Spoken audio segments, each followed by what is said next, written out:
왕제국과 다르게 왕유하는 정다정이란 사람을 진심으로 사랑하고 있었기 때문에 강세란이 훔쳐갔던 친딸을 찾아줘서 정다정을 기쁘게 해주고 싶은 마음이 정말 굴뚝 같았어요. 살아있을지 아닐지 현재로서는 아무것도 알 수가 없지만 지금이라도 정다정이 친딸과 만나서 행복하게 살았으면 좋겠다는 마음이 가장 컸고, 혹시라도 정다정에게 친딸을 찾아주면 자신에게 조금이라도 기회가 오지 않을까 마음속으로 작은 기대도 하고 있었는데요. 정비서, 7년 전에 다정씨가 산부인과에서 딸을 출산했던 시간이 새벽 2시니까 수단과 방법을 가리지 말고 수소문해서 그 시각에 강세란을 태웠던 택시기사를 찾아봐. 택시기사가 어디에 강세란을 내려줬는지 기억을 해내기만 하면 다정씨 딸을 찾아내는 건 시간 문제야. 나는 나대로 산부인과 주변에 베이비박스가 있었던 곳을 찾아볼게. 네, 알겠습니다. 왕유하는 제발 정다정의 딸이 살아있기를 마음속으로 간절히 기도하고 있었습니다. 아버지를 허무하게 떠나보낸 것도 모자라 7년 동안 강세란의 딸을 키워오면서 상처를 많이 받은 정다정인데, 이런 상황에서 친딸까지 잘못됐다는 사실이 밝혀지면 얼마나 상심이 크겠어요. 2년 전에 말도 없이 사라졌던 것처럼 어쩌면 큰 충격을 받은 나머지 살아갈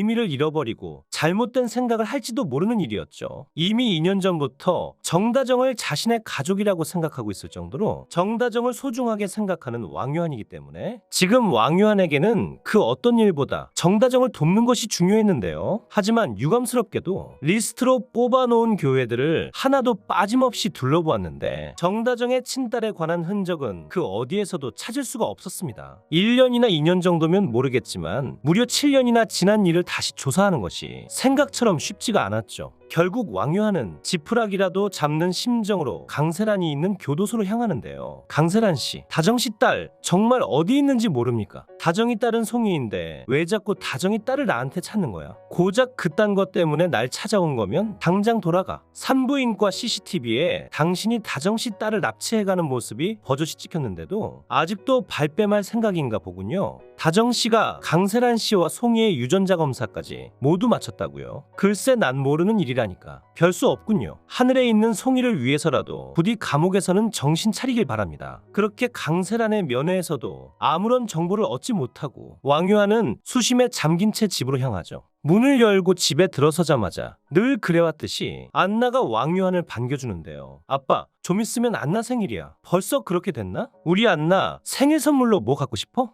커다란 곰돌이 인형 사주세요. 그래, 알았어. 아빠가 커다란 곰돌이 인형 사줄게. 송이도 있었으면 안나가 생일 선물 주는 건데 송이 생일이 안나랑 똑같구나. 그거 참 신기하네. 왕유한은 안나와 잠시 동안의 인사를 하고 방으로 들어와서 뜨거운 물에 샤워를 하는데 안나와 송이의 생일이 똑같다는 게 계속 머릿속에 맴돌았습니다. 세본빛 교회에서 안나를 입양했던 날이 안나가 태어났던 날이었으니 정다정의 딸이 살아있다면 안나처럼 교회에서 누군가에게 입양이 됐을 텐데 우연의 일치치고는 굉장히 신기하다는 생각이 들었죠. 아니 잠깐만, 내가 왜 그 생각을 못했지? 설마 안나가? 그 순간 왕유한은 온몸에 소름이 돋는 듯한 느낌을 받았습니다. 세본빛 교회는 정다정이 출산했던 산부인과에서 꽤 거리가 먼 곳이어서 미처 리스트에는 포함시키지 못했지만 같은 여자아이인데다가 태어난 날까지 똑같을 확률만 해도 정말 희박한 가능성인데 태어난 지역까지 똑같다면 당연히 의심이 들 수밖에 없는 거잖아요. 게다가 우연의 일치인 건지 안나 또한 수녀님이 데리고 있었기 때문에 안나가 베이비박스에 버려졌던 건지만 확인하면 모든 수수께끼를 풀 수가 있었습니다. 결국 왕유한은 대충 샤워를 마무리하고 곧바로 안나를 데리고 있었던 수녀님에게 전화를 거는데요. 수녀님 안녕하세요. 7년 전에 안나를 입양했던 왕유한입니다. 잘 지내셨나요?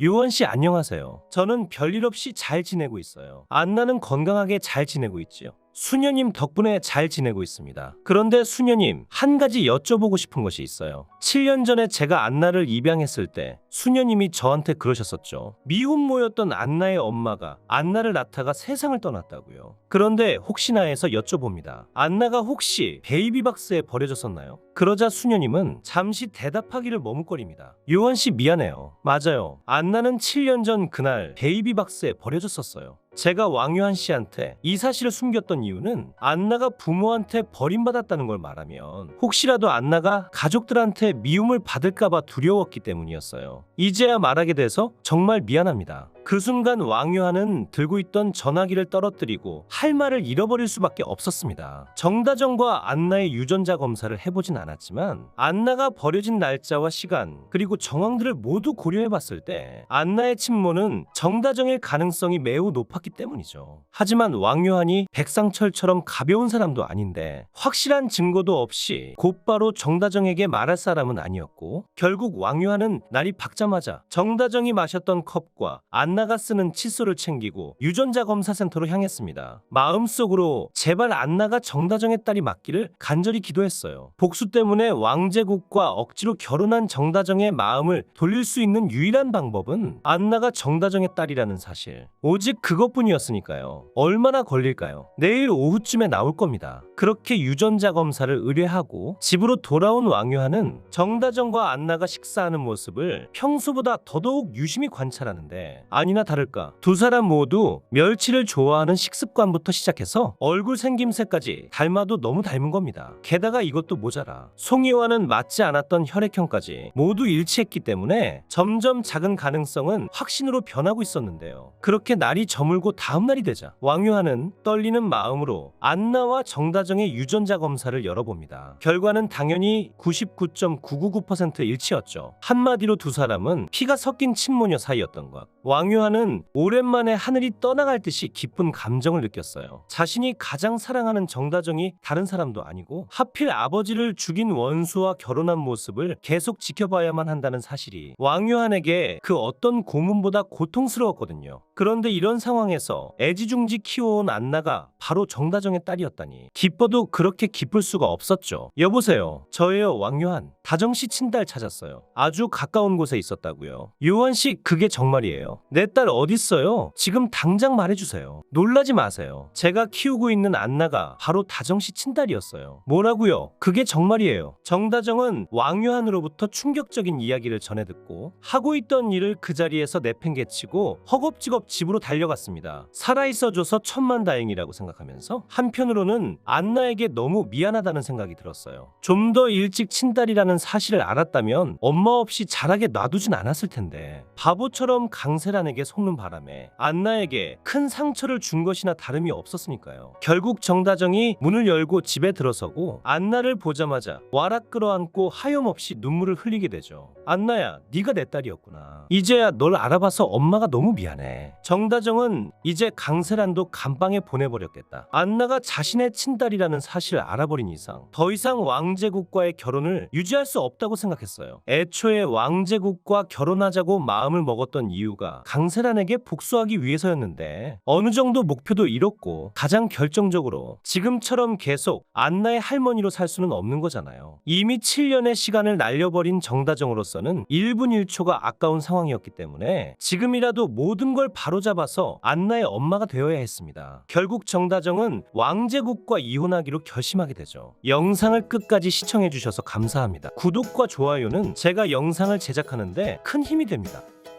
구독, 좋아요